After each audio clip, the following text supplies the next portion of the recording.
गुरु रूप प्यारी साध संगत जी, दास का आप सभी पवित्र आत्माओं के श्री चरणों में कोटि कोटि प्रणाम है। जब तक जीव का मन निर्मल नहीं होता, आध्यात्मिक विकास संभव नहीं है। परम पूज्य परम संत कृपाल सिंह जी महाराज प्रस्तुत वीडियो में इसी विषय पर जिज्ञासु जीवों का रूहानी मार्गदर्शन कर रहे हैं। वीडियो शुरू करने से पूर्व गुरु प्यार का भजन प्रस्तुत है। आपसे विनम्र अनुरोध है, हमारे चैनल को सब्सक्राइब करें, शेयर करें और लाइक करें। धन सतगुरु, धन गुरु रूप प्यारी साध संगत जी। दो कणियां सिमरन कर ले मना, थोड़ा तन ते कष्ट भी जर ले मना। दो कणियां सिमरन कर ले मना, थोड़ा तन ते कष्ट भी जर ले मना। तेनू सतगुरु मिले आप पूराए, क्यों फिर ना अजे अधूरा है। तेनू सतगुरु मिले आप पूराए, क्यों फिर ना अजे अधूरा है। सतगुरु चरणी सिर तर ले मना, दो कड़ियां सिमरन कर ले मना। सतगुरु चरणी सिर तर ले मना, दो कड़ियां सिमरन कर ले मना। थोड़ा तन ते कष्ट भी जर ले मना, दो कड़ियां सिमरन कर ले मना। तू सूरती उतां चढ़ा खंजरा, तू नाम नूरू नल त्या खंजरा। तू सूरती उतां चढ़ा खंजरा, तू नाम नूरू नल त्या खंजरा। तू जिंदे जी अज मर ले मना, दो कड़ियां सिमरन कर ले मना। तू जिंदे जी अज मर ले मना, दो कड़ियां सिमरन कर ले मना। थोड़ा तन ते कष्ट भी जर ले मना, दो कड़ियां सिमरन कर ले मना। छड़ दुनिया कूड़ पसारे नू, वेख अंदरों रबी नजारे नू। छड़ दुनिया कूड़ पसारे नू, वेख अंदरों रबी नजारे नू। मल सतगुर दा अज दर ले मना, दो कड़ियां सिमरन कर ले मना। मल सतगुर दा अज दर ले मना, दो कड़ियां सिमरन कर ले मना। थोड़ा तन ते कष्ट भी जर ले मना, दो कड़ियां सिमरन कर ले मना। पादर्शन कट कट वासी दा, मुक जावेगा गेड़ 84 दा। पादर्शन कट कट वासी दा, मुक जावेगा गेड़ 84 दा। दीप दीद लई होके पर ले मना, दो कड़ियां सिमरन कर ले मना। दीप दीद लई होके पर ले मना, दो कड़ियां सिमरन कर ले मना। थोड़ा तन ते कष्ट भी जर ले मना, दो कड़ियां सिमरन कर ले मना। दो कड़ियां सिमरन कर ले मना, थोड़ा तन ते कष्ट भी जर ले मना। गुरु रूप प्यारी साध संगत जी, दासी का आप सभी पवित्र आत्माओं के श्री चरणों में कोटि कोटि प्रणाम है। परम पूज्य परम संत कृपाल सिंह जी महाराज जी की अपार दया मेहर से उनका रूहानी संदेश आपकी सेवा में रख रही हूँ। उस्तत निंदा दो विवर्जित, तजो मान अभिमाना। कबीर साहब की यह वाणी है। सब संतों महात्माओं की एक जैसी वाणी है। जो भी मालिक को पहुँचे, चाहे वे नामदेव जी थे, संत तबरेज थे या मौलाना रूम, सब महात्माओं ने एक ही बात का इशारा अपनी अपनी जबान में दिया। ये सब रूहानी तालीम के खजाने हमारे पास मौजूद हैं। संतों महात्माओं के कलाम हमारी प्रथम प्रदर्शन के लिए हैं, ताकि हम अपने आप को जाने और परमात्मा से मिलने का यत्न करें, जो मनुष्य जीवन का मुख्य आदर्श है। खत्री ब्राह्मण शूद्र वैश्य, उपदेश चहुं वर्णों को सांझा। चारों वर्णों के लिए एक ही उपदेश है, वह है नाम का उपदेश। इंद्रियों के घाट से ऊपर आना और आगे नाम से लगकर अनाम और अशब्द में लय होना। शरीयतें अपनी अपनी हैं। आबो हवा और जुग्राफियाई हालात के मुताबिक अलग अलग रस्म रिवाज हैं, लेकिन गर्ज सबकी एक ही है, सदाचार का जीवन व्यतीत करना, बाहर की रहनी में भी और अंतर में भी। बाहर का सदाचार यह है कि नेक पाक जीवन हो, सबसे प्यार हो, इंसान अच्छा नागरिक बने और अंतर्मुखी अपनी आत्मा को मन इंद्रियों से आजाद करके अपने आप को जाने और परमात्मा से जुड़े। किसी भी ऋषि मुनि महात्मा की वाणी ले लो, वे पुराने हो या नए, सबकी एक ही कलाम है। डॉक्टर पुराना हो या नया, जिस्म ही का बयान करेगा। बीमारी का इलाज भी एक जैसा है सबके लिए। बुखार हो, किसी को हो, हिंदू को हो, मुसलमान को हो, सिख को हो, ईसाई को हो, उसका इलाज मिसाल के तौर पर ग्लोए का सत है। यह सब के लिए एक ही दवा है। यह नहीं कि हिंदू के लिए कोई और दवा है और मुसलमान के लिए कोई और दवा है। ये भेदभाव हमारे अपने पैदा किए हुए हैं। ये सब आपस के झगड़े और मतभेद धर्म के गलत प्रचार का नतीजा है। परमात्मा ने तो इंसान बनाए हैं।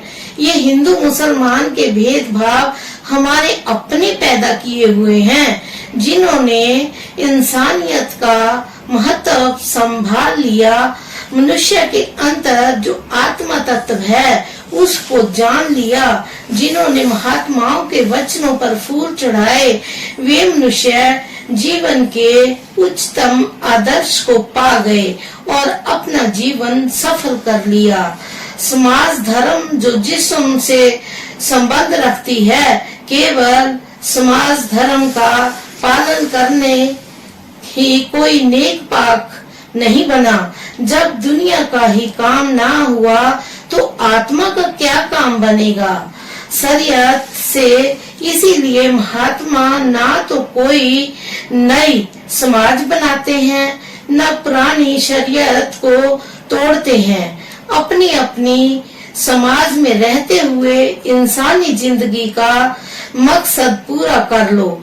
यही सारे महात्माओं का उपदेश है।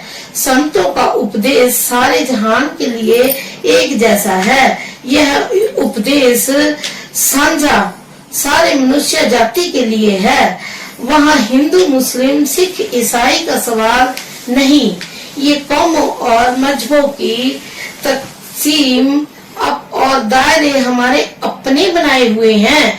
परमात्मा ने तो इंसान बनाए हैं, आत्मा देहधारी। श्री गुरु नानक साहब से काजी ने पूछा कि तुम कौन हो, तो उन्होंने कैसा पूर्ण जवाब दिया है। हिंदू कहाँ ते मारिए, मुसलमान भी नहीं, पांच तत्व का पुतला गैबी खेले माही। उन्होंने कहा कि तुम्हारी नजर तो बाहरी बनावट पर है। अगर मैं कहूँ कि मैं हिंदू हूँ तो तुम मारोगे, और तुम जिसे मुसलमान कहते हो मैं वह भी नहीं हूँ। यह शरीर पांच तत्व का पुतला है जिसमें गैबी ताकत काम कर रही है। यह है इंसान की हकीकत। सब संतों का एक ही मत है। यह गैबी ताकत जो इस पांच तत्व के पुतले में मनुष्य शरीर में काम करती है, अगर वह हिंदू है तो हम सब हिंदू हैं, अगर वह मुसलमान है तो हम सब मुसलमान हैं। यह गैबी ताकत कौन है? आत्मा। और आत्मा की जात वही है जो परमात्मा की। अगर इस असूल को पकड़ कर लिया जाए तो सब जगह शांति हो जाए, सारे झगड़े खत्म हो जाएं। सो संतों का उपदेश सबके लिए साझा है। कौमों और मजहबों की भी जरूरत है। इंसान सामाजिक है। किसी न किसी जमात में अपने जैसे ख्याल के लोगों में मिल बैठना इसकी स्वभाव है। हमें किसी न किसी समाज धर्म में रहना है, लेकिन असल गर्ज सारी शरीयतों की यह है कि इंसान नेक पाक रहे। सो कबीर साहब ने यहाँ बताया है कि इंसान को कैसे रहना चाहिए। फरमाते हैं कि स्तुति यानी तारीफ और निंदा दोनों को त्याग दो, मान अभिमान छोड़ दो, ऐसे मुकम्मल इंसान बनो। अब जरा नजर मार कर देखो हम क्या करते हैं। किसी के पास जा बैठो, किसी न किसी की निंदा करेगा या जिससे उसकी बनी होगी तारीफ करेगा, और दूसरों की बुराई किसी के पास चुपचाप बैठकर उसकी बातें सुनो। उस बात में 99% स्तुति होगी या निंदा, वही धड़ेबंदी की बातें। भला पूछो उनसे कि इसमें तुम्हें क्या मिलता है। निंदा करने वाले परमात्मा की CID के बेतनख्वाह के नौकर हैं। मान लो कोई बुरा है तो निंदा करने वाले के अंदर बुराई का जहर सिर से पैर तक चढ़ जाएगा। इसकी सजा जरूर मिलेगी। यह कुदरत का कानून है और अटल है। जैसा ख्याल हो उसका असर भी वैसा ही होगा। आजकल क्या हो रहा है, घर घर की पार्टी की कौम की और मठों में बैठे साधु तक दूसरे साधुओं की निंदा करते हैं।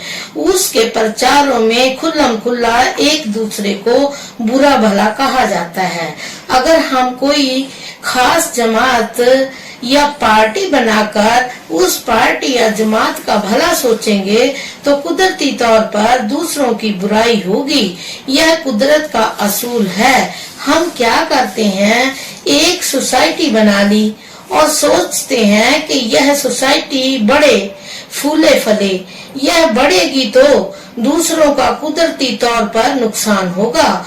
महात्मा किसी जमात से बंधे नहीं होते, वे तो मनुष्य मात्र का भला चाहते हैं। नानक नाम चढ़ दी कला, तेरे भाने सरवत दा भला। तो पहली बात यह है कि आदमी निंदा या धड़ेबंदी में ना पड़े। जो सच है वह सच है। काने को काना कहने की बजाय अगर यह कहा जाए कि मालिक की रजा आपकी नजर नहीं, ईश्वर ठीक करे, तो बात वही है, पर किसी को ठेस नहीं लगती। ऐसी हालत केवल जाहरी नहीं बल्कि अंतर की भी होनी चाहिए। आदर्श इंसान वह है जो ना निंदा में है ना धड़ेबंदी में। अगर निंदा करोगे तो जिसका चिंतन करोगे उसी का रूप बनोगे। आप कहते हैं फला आदमी बुरा है, यह है इसका आप पर असर पड़ता है। नशेबंदी के विरोधी वालों की मिसाल लो, तुम देखोगे उनमें अक्सर शराब पीते हैं। वे क्या करें, हर वक्त उनकी जुबान का जिक्र है कि शराब बुरी चीज है, शराब मत पियो। इस तरह नेगेटिव वे में जिक्र करने से उनके मन पर इसका असर पड़ता है। जापान की मिसाल है, ईसाई मिशनरी प्रचार के लिए वहां गए और लोगों को उपदेश दिया, औरतों को मत मारो। इससे पहले वहाँ लोग बड़े आराम से जिंदगी बसर करते थे और कोई भी औरत पर हाथ नहीं उठाता था। वे जापानी हैरान होकर पूछने लगे, क्या आपके यहाँ औरतों को मारते भी हैं? नतीजा इस प्रचार का यह हुआ कि साल भर बाद वहाँ भी लोग औरतों को मारने लगे। यही लिखा हो कि इसे मत पढ़ो तो हम जरूर उसे पढ़ते हैं। यह मन का स्वभाव प्रकृति है, जहाँ से इसे मोड़ो वह वहीं बढ़ता है। संतों का प्रचार नकारात्मक में नहीं होता। वे यह नहीं कहते कि झूठ मत बोलो, वे कहते हैं हमेशा सच बोलो। निंदा भी एक तरह का सुमरन है, जिसका सुमरन करोगे वैसे ही बन जाओगे। कीचड़ में पत्थर मारो तो अपने ऊपर ही छींटे पड़ेंगे। नाली का गंदा पानी निकालकर बाहर फेंक दिया जाए तो उससे गंदगी और बदबू बढ़ेगी या कम होगी। अगर धीरे धीरे पानी बहाओगे तो मैल कम हो जाएगा और बदबू भी नहीं रहेगी। अगर कहीं बुराई हो तो बुराई करने वाले से नफरत नहीं होनी चाहिए। पाप से नफरत करो लेकिन पापी से प्यार करो। बच्चा गंदा हो तो माँ उसे धोकर गोद में उठा लेती है। बच्चे को वह कुछ नहीं कहती। रचनात्मक में काम करो तब तो बच जाओगे। ना निंदा करो ना धड़ेबंदी। तुम देखोगे तुम्हारा कितना वक्त बच जाएगा। दिन में 12 घंटे होते हैं। इन 12 घंटों में 8-10 घंटे यही काम होता है। किसी की निंदा किसी की तारीफ। निंदा भली किसे की नाही, मन मुख मुग्ध करन। मुंह काले तिना निंदका, नर के घोर पवन। अगर कहीं कोई गलत फहमी पैदा हो गई है तो जाकर अपनी आंख से देखो, खुद असलियत मालूम करो। कोई निंदा करे तो उसकी बात का सोना आने यकीन न करो। उसका कहा कुरान की आयत नहीं। हजूर बाबा सावन सिंह जी महाराज जी के पास एक मुसलमान ब्यास में आया। हजूर उस वक़्त सत्संग कर रहे थे। सत्संग खत्म हुआ तो वह खड़ा हो गया और 5 मिनट बोलने की इजाजत मांगी। माइक्रोफोन उठाकर उसके सामने रख दिया गया। वह कहने लगा, 3-4 साल की बात है, मैं यहाँ आया था। मुझे अंतर में अभ्यास में कुछ मुश्किल थी और वह अंतर का मामला ऐसा है कि इसे सुलझाना किसी कामिल अनुभवी का काम है, आमिल विद्वान का काम नहीं। मैं ब्यास के स्टेशन पर उतरा और किसी से पूछा कि यहाँ कोई कामिल पूर्ण फकीर रहता है। उस आदमी ने जवाब दिया, यहाँ किधर आए हो? यहाँ कोई फकीर वकीर नहीं रहता।